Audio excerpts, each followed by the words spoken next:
Bonjour, bienvenue à notre 11e édition de la semaine de Cerveau en tête. Aujourd'hui termine la semaine en ce vendredi. Pour débuter, nous tenons à remercier l'équipe de ADVI pour leur précieuse contribution qui nous a permis de réaliser cette semaine d'activités et d'enseignement. Nous remercions également l'équipe des communications du CHUM pour le support apporté tout au long de la préparation de cet événement. En plus des 5 conférenciers qu'il y a eu tous les midis cette semaine, nous avons eu des kiosques d'information toute la semaine au pavillon D, Hall Saint-Denis, de 8h à 16h tous les jours.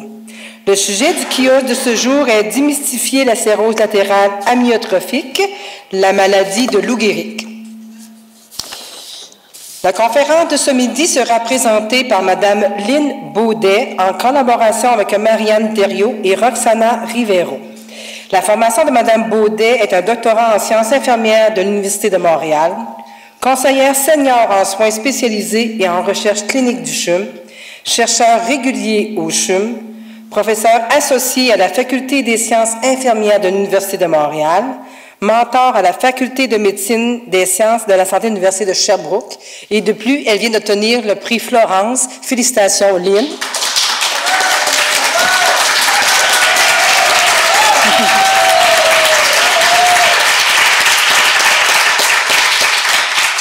C'est bien de reconnaître le travail que Lynn fait dans le simple.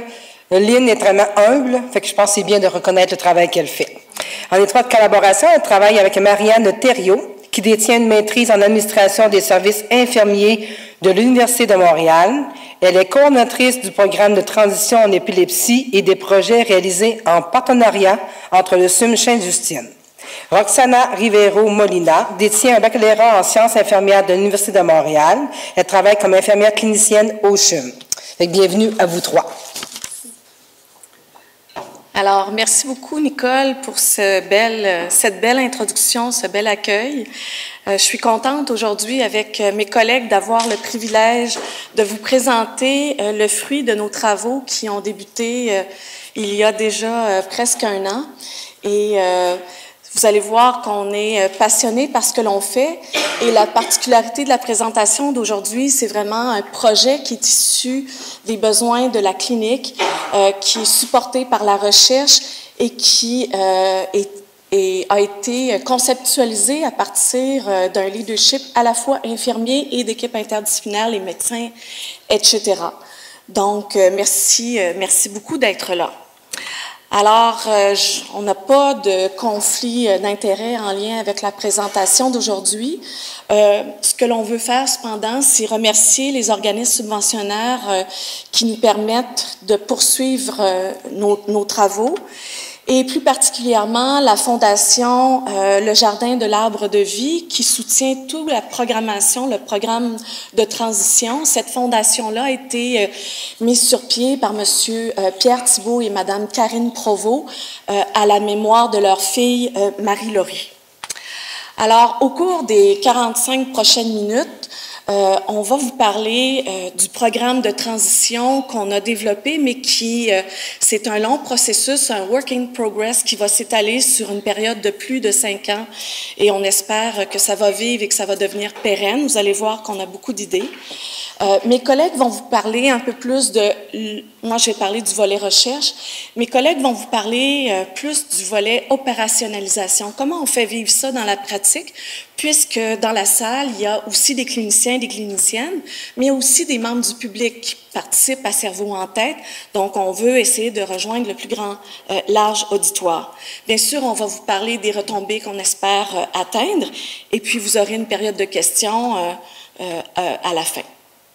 Alors, le programme de transition comme tel, la première chose qu'on tient à vous dire, c'est que pour nous, ce qui est important de voir, quand les jeunes, par exemple, qui vivent avec l'épilepsie, font le tremplin, si vous voulez, ou la transition du milieu pédiatrique, qui est Sainte-Justine, vers chez nous, au CHUM, pour toute l'équipe qui travaillent ensemble de façon conjointe, la transition va au-delà d'un transfert d'un milieu hospitalier à un autre, et ça va aussi au-delà de la capacité des jeunes et des proches aidants à naviguer dans le système de santé. Pour nous, la transition, c'est vraiment un processus qui s'échelonne sur parfois plusieurs années et qu'on observe et puis qu'on peut voir les résultats d'une transition qui est réussie. Ces résultats-là sont intimement liés aux interactions qui existent entre la personne et son environnement familial, son environnement scolaire, social et autres, puis dans lequel on inclut les milieux de soins dans lesquels ils vont graviter. Alors pour nous, c'est vraiment un passage d'une condition de santé à une autre, d'une situation de vie à une autre, d'une étape du développement à une autre, mais aussi d'un statut à un autre. Donc, pour appuyer nos travaux, c'est comme on appuie nos travaux sur de la recherche qui est rigoureuse puis des résultats probants.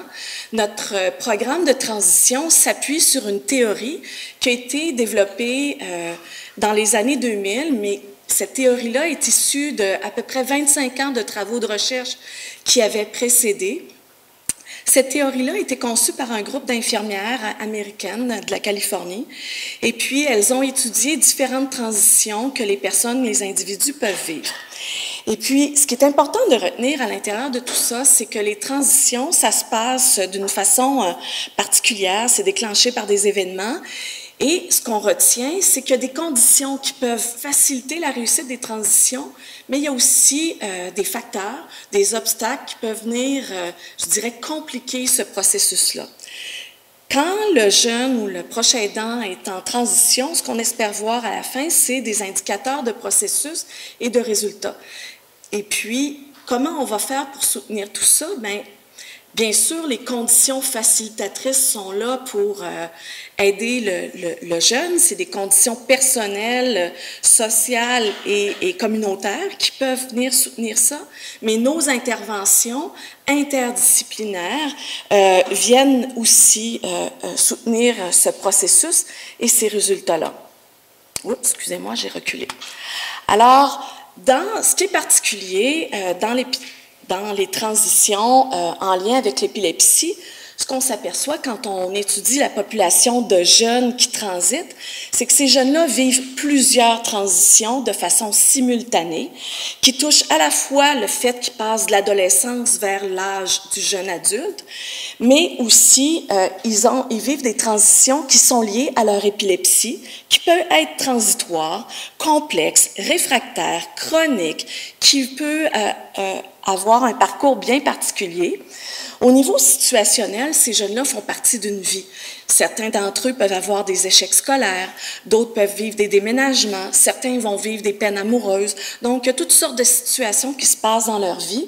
Et au niveau organisationnel, ce qui les caractérise, bien, certains vont transiter, ils vont tous transiter du milieu jeune pédiatrique vers le milieu adulte, mais certains aussi vont passer vers des milieux de soins de troisième ligne vers d'autres milieux de soins.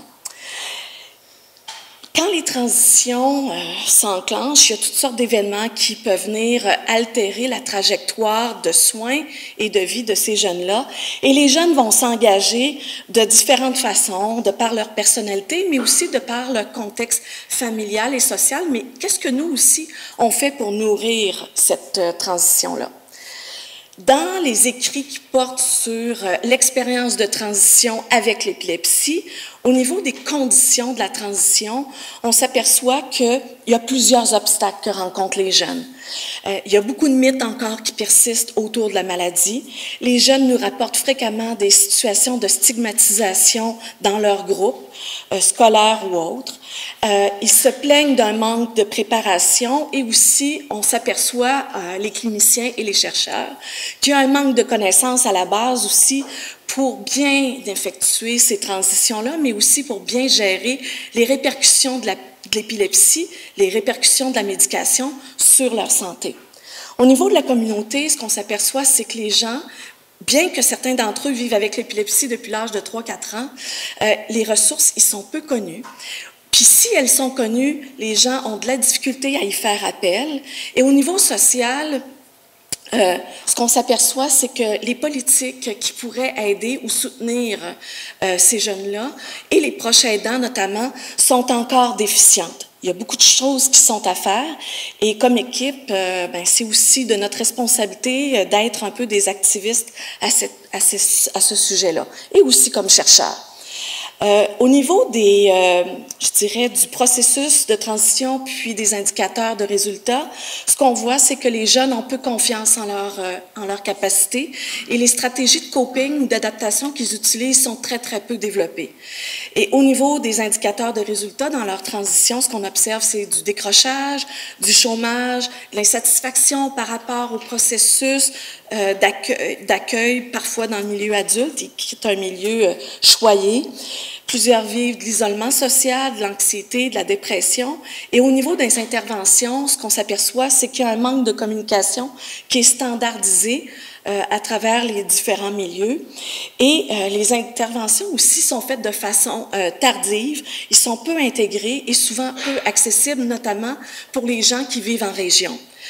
Alors, au Canada, jusqu'à présent, il existe des programmes de transition et la plupart débutent à l'âge de 17 ans et c'est une intervention en une fois. Donc, tu as une session pour apprendre ce qu'il faut que tu fasses pour transiter du milieu pédiatrique vers le milieu adulte. Et la plupart du temps, ce qui a été évalué dans les recherches antérieures, c'est vraiment le niveau de satisfaction des jeunes puis parfois les proches aidants, mais très peu par rapport aux indicateurs de résultats et de processus dont je viens de vous parler. Alors, ça nous amène à l'origine du programme.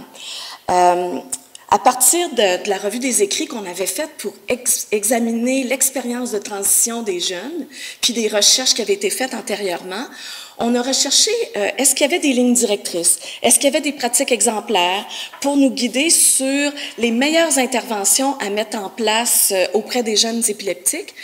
Et on a très, très, très peu de données. Donc, ce que vous allez voir, c'est vraiment, on co-apprend, si vous voulez, avec nos partenaires qui sont les jeunes et les proches aidants, parce que le terrain est comme vierge, même au niveau de la recherche et à ce niveau-là. Ce qui fait qu'on a l'équipe de Sainte-Justine, l'équipe du CHUM a décidé de travailler ensemble et de concevoir un programme qui est intégré. Qu'est-ce que ça veut dire, ça? Ça veut dire que les discussions puis les prises de décision sont faites ensemble. C'est pas un milieu qui dicte à l'autre comment il doit se fonctionner ou s'organiser. Tout ça se fait ensemble pour qu'il y ait un flux de transition qui se fasse de façon fluide. Donc, l'approche de partenariat est à la base, puis même entre intervenants. Et il y a une coordination qui va être assurée par Marianne et elle débute dès l'âge de 14 ans et le projet va s'implanter sur une durée d'environ 5 ans. Pour nous, ça vise les jeunes, bien sûr, et les proches aidants, ça comprend les parents, les amis de cœur, les tuteurs, toute personne significative auprès du jeune qui l'accompagne lors de ses visites.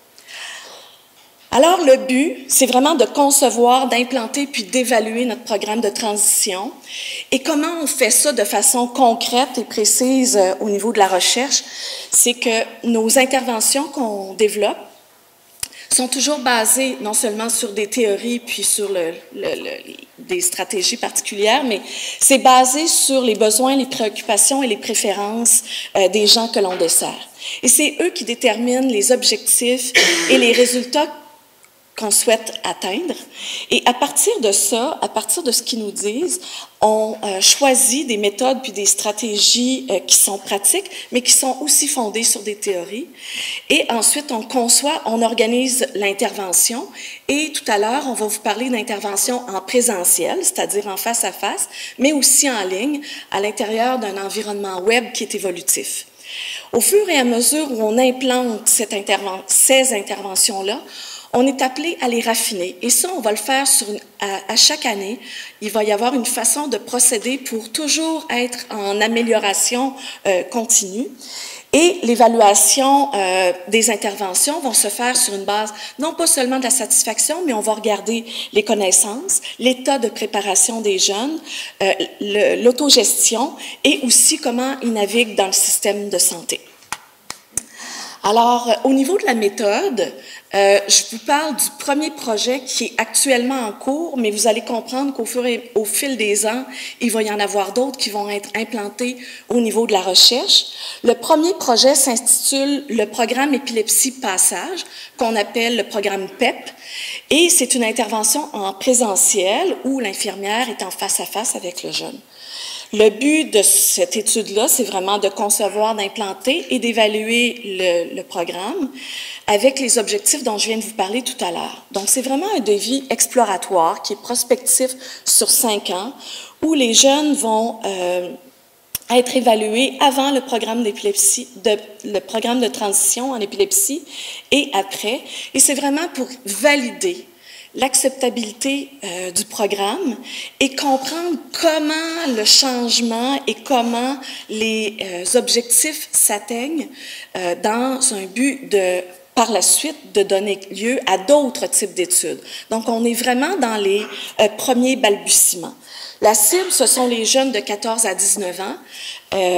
Tous ne débutent pas leur programme de transition à 14 ans parce que certains d'entre eux vont être diagnostiqués à l'âge de 16 ans, 17 ans, mais tout le monde est éligible, sauf les jeunes qui auraient, par exemple, de l'épilepsie accompagnée soit d'une déficience intellectuelle ou d'une problématique de santé mentale. Et plus tard, on va s'attarder à cette clientèle-là qui a des besoins différents et pour lesquels on va devoir s'attarder et choisir d'autres stratégies de recherche. Donc, c'est une approche mixte, alors une approche quantitative et une approche qualitative. Et vous voyez ici à l'écran les instruments qu'on a retenus, qui vont être faits à différents temps sur la trajectoire de soins des jeunes. Il y a des instruments qui ont été retenus pour les jeunes, les proches aidants et aussi les professionnels de la santé qui accueillent dans le milieu adulte ces jeunes-là. Tous les instruments qu'on a retenus ce sont tous des instruments qui sont valides en anglais et en français, qui sont spécifiques à la clientèle d'épilepsie et à la clientèle des jeunes. Et puis, au niveau qualitatif, on utilise comme outil qualitatif des grilles d'entrevue qu'on va faire à chaque année auprès de sous-groupes de jeunes qui vont avoir été recrutés. Et puis, ces entrevues semi-structurées-là vont être enregistrées, transcrites, codées, etc. Et pour dégager des thématiques en lien avec nos objectifs de recherche et voir est-ce que la transition, comment progresse-t-elle? Alors, je cède la parole à Roxana, qui va vous parler de comment on opérationnalise l'intervention sur le terrain. Merci, Lynn. Bon. Dans le fond, moi, je vais vous parler un peu, pour commencer, de la composition de l'équipe exécutive. Essentiellement, elle se compose des jeunes et de leurs proches aidants qui sont impliqués de façon vraiment dynamique tout au long du processus. Et dans le fond, le proche aidant, on s'attend à ce qu'il soit un peu moins impliqué au moment où le jeune va transiter vers notre centre parce que c'est un peu ça le but de nos interventions. Il y a aussi tous les membres de l'équipe interdisciplinaire, les co-gestionnaires, les neurologues, épileptologues ainsi que des chercheurs impliqués dans le programme. Et il ne faut pas oublier de mentionner on a une plateforme web évolutive qui est soutenue par une équipe de technologie des médias. Donc, en quoi consiste le programme? En fait, ça consiste essentiellement en des interventions personnalisées en face-à-face et en ligne. Et dans un premier lieu, dans le fond, le jeune, lors de sa visite à la clinique d'épilepsie du CHU Sainte-Justine, il a un moment avec son neurologue et ensuite il rencontre l'infirmier clinicien. Et ça va vraiment être selon les besoins, les questions et les préoccupations du jeune que l'infirmière va échanger avec lui et ajuster son enseignement thérapeutique. De plus, c'est avec un soutien constant de Marianne, notre coordonnatrice de programme, que ça va être possible d'arrimer les besoins du jeune aux ressources communautaires, aux services communautaires et de santé de sa région. Par ailleurs, toutes les interventions en face-à-face, comme je vous disais, sont soutenues par une plateforme web évolutive dont on va vous parler un peu plus tard. Donc, c'est à Sainte-Justine que les premiers contacts et entretiens sont établis entre l'infirmière et le jeune. Et l'infirmière rencontre le jeune à 3 moments charnières, donc à l'âge de 14-15 ans, à l'âge de 16-17 ans et à l'âge de 18 ans, qui est l'âge auquel le jeune est censé transiter vers le CHUM. Tous les jeunes ne débutent pas le programme de transition à l'âge de 14-15 ans. On aimerait vraiment ça, mais ça va vraiment dépendre du moment où le diagnostic d'épilepsie est posé. Donc, mais quoi qu'il en soit, tous les jeunes vont bénéficier de l'enseignement thérapeutique qui est toujours en lien avec leurs besoins. Donc, pour ce faire, l'infirmière va utiliser un outil informatisé et formaté sous forme de grille qu'on appelle le bilan d'enseignement et de transition. J'ai essayé de reproduire de façon rudimentaire notre grille qu'on utilise parce que vous n'auriez rien vu. Elle est très complète, la grille qu'on utilise. Mais en fait, c'est ça, c'est un outil qui comporte des sujets d'enseignement et d'intérêt qui ont été identifiés par les jeunes comme nécessaires à aborder, à approfondir et à évaluer. Évidemment, si un jeune, dans son apprentissage ou au moment de sa vie, n'est pas rendu, exemple, s'il n'est pas axé sexuellement, ce n'est pas un sujet qu'on va aborder tout de suite, on va l'aborder ultérieurement ou quand il sera un moment opportun pour lui. Donc, comme je vous disais, l'infirmier effectue toujours son enseignement selon les besoins et les connaissances du jeune. Si on regarde la grille un peu, on voit qu'elle permet de répertorier certains points d'apprentissage et le moment la tranche d'âge à laquelle ça a été abordé, ainsi que s'il y a besoin d'assurer un suivi en milieu adulte. Et l'infirmière, elle dispose aussi de questionnaires pour évaluer les connaissances du jeune, aussi sa qualité de vie et le développement de l'autogestion. On a des outils de dépistage de la dépression, de l'anxiété et de l'isolement social qui sont à notre disposition. Oui, bien, je vais revenir à l'autre diapo, mais toujours à la première rencontre, lors de la première rencontre ou à la fin de cette première rencontre, l'infirmier remet aux jeunes une clé USB qui donne accès en fait à un journal de crise, à un passeport santé et à plusieurs guides pertinents. Des guides, par exemple, qui donnent des informations sur la sécurité en lien avec l'épilepsie, sur les urgences en lien avec l'épilepsie ou des stratégies adaptatives face à l'épilepsie et beaucoup d'autres choses. Voilà, donc à 18 ans, là, je suis rendue en bas de ma diapo. À 18 ans, un dernier entretien est prévu entre l'équipe de Sainte-Justine et le jeune, avant que celui-ci transite vers le CHUM. L'infirmière du CHUM, ça se peut qu'elle soit appelée à intervenir ou à s'impliquer dans le dossier dans des situations plus complexes. Mais c'est ça. Donc, il y a une feuille sommaire qui va être échangée entre les infirmiers et les équipes multidisciplinaires des deux centres hospitaliers universitaires. Et c'est dans le fond, la feuille, elle contient des informations essentielles sur la condition de santé du jeune et de ses proches aidants, mais surtout des informations qui sont visuellement faciles à identifier sans qu'on ait à passer à travers les dossiers diminués du jeune. C'est un outil qui est encore en développement. Donc, toujours à 18 ans, mais rendu au CHUM,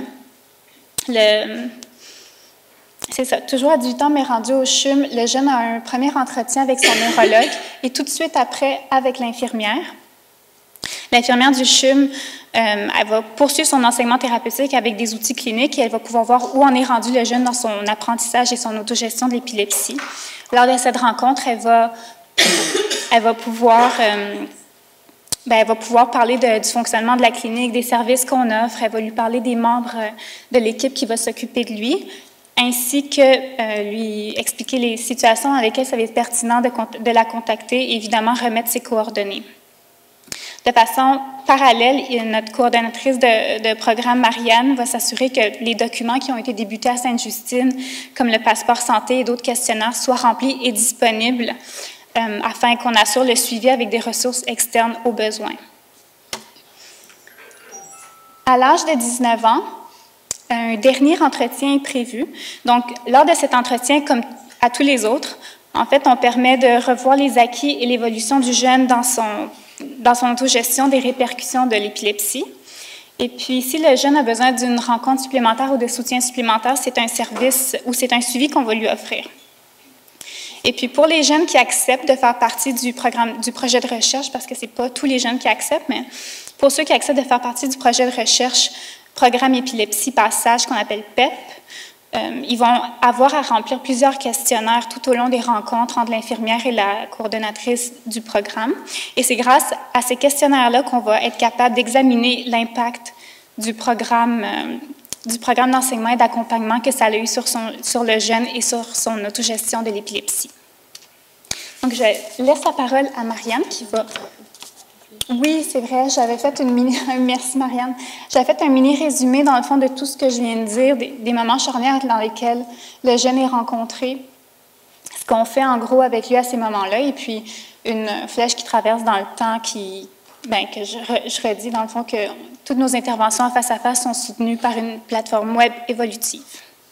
Merci. Donc, comme Lynn l'a mentionné précédemment, la transition du jeune, ça va au-delà du transfert du patient du milieu pédiatrique vers le milieu adulte. Comme moi, je suis la coordonnatrice de la transition, en fait, je suis le lien entre le milieu de soins de première, deuxième, troisième ligne, la communauté, les écoles, les employeurs et tout ça. Puis, on vise vraiment à leur donner des outils, des ressources pour le soutenir dans la globalité des sphères de sa vie, pour aller au-delà de la gestion de ses médicaments au bon moment. On vise plus large que ça. Donc, la plateforme web évolutive dont Roxana et Lynn vous ont parlé, on vise vraiment à ce que ça soit centré sur la vie active du jeune. Donc, on veut un contenu qui est diversifié, puis on va y aller avec le principe de l'entonnoir. Donc, je vous explique rapidement. Il va d'abord avoir un niveau d'information de base sur les pages où le jeune arrivera d'emblée. Si son besoin d'information n'est pas satisfait, il pourra être dirigé ensuite vers une deuxième page qui aura un niveau d'information intermédiaire. Et si c'est toujours pas satisfaisant pour répondre à ses besoins, il pourra être dirigé ensuite vers une troisième et dernière niveau d'information qui sera un niveau plus expert sous forme de PDF qui pourra être imprimé, puis qui contient des informations très pointues et détaillées. On va évidemment adapter notre contenu aux jeunes. Donc, on sait qu'ils ont des stratégies de recherche à travers les sites web qui sont peu efficaces, d'un niveau d'attention qui est assez diminué. Donc, on vise une stratégie peu de mots, mais efficient. On va consulter à travers tout ça les jeunes pour créer la plateforme et pour le contenu également, pour que ça soit quelque chose qui leur parle et qu'ils trouvent vraiment intéressant. Avec l'évolution de la plateforme, on veut également éventuellement avoir un onglet pour les parents, pour des ressources pour eux, pour les intervenants, pour les outiller à prendre soin d'eux pour mieux prendre soin de leurs jeunes. Tout ça se veut dans un concept de contenu interactif puis qui va être en constante mouvance parce qu'on veut attirer les gens à consulter fréquemment le site. Donc, on pourrait mettre des interventions virtuelles ou des cours vidéo dans la section pour en savoir plus, par exemple, ou des histoires de vie et tout ça. Une partie importante de la plateforme, ça va être la section FAQ qui visera à répondre aux questions les plus fréquemment posées, avec un outil de recherche qui va être spécifique à cette section-là pour qu'ils puissent naviguer rapidement et facilement dans la section FAQ, en plus de l'outil de recherche là, qui sera à travers l'entièreté de la plateforme. Donc, comme Lynn l'a dit précédemment, les résultats qu'on va obtenir, on va les mesurer avec des instruments qui sont validés spécifiquement auprès de jeunes adultes épileptiques. Donc, c'est un processus d'éducation thérapeutique qui est centré sur le jeune, mais évidemment, indirectement, le proche aidant en bénéficiera également. On veut outiller les jeunes pour qu'ils augmentent leur capacité d'autogestion à faire face à des situations de santé qui se présentent à eux, mais de manière plus autonome. Donc, on veut les amener puis les préparer progressivement à se responsabiliser avec le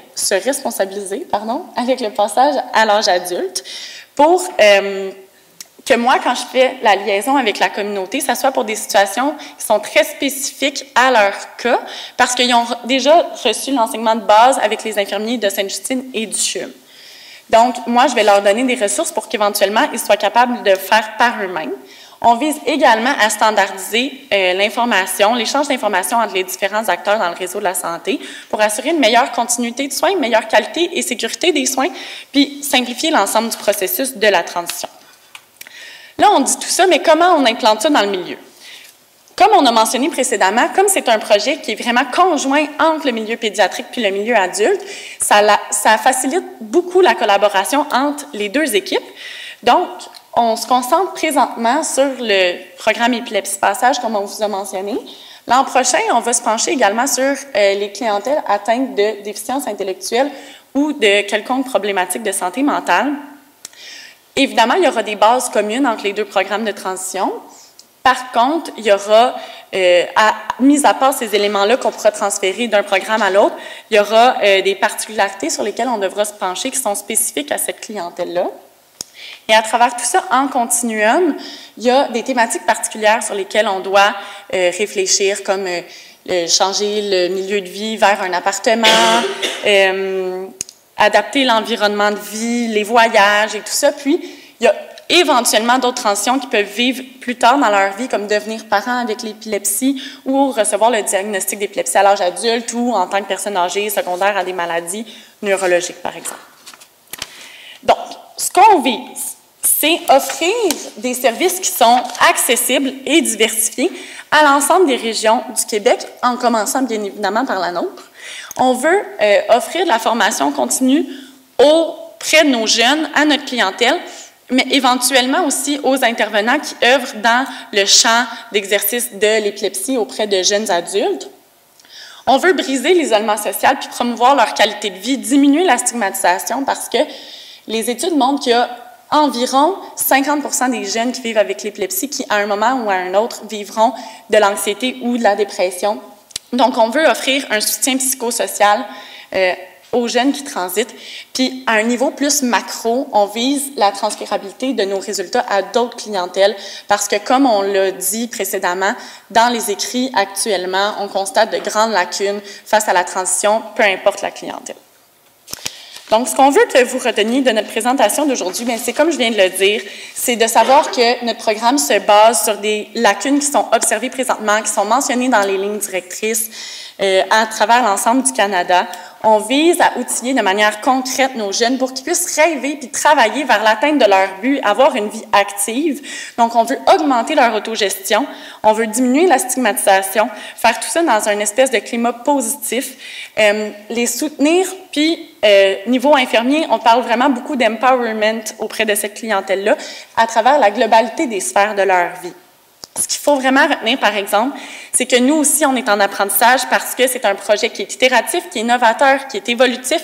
Puis comme il y a peu de données probantes et de meilleures pratiques décrites dans la littérature scientifique, bien, nous aussi, on doit constamment se remettre en question, se mettre à jour, puis surveiller les données probantes qui sortent régulièrement pour adapter notre programme avec ces nouvelles données-là.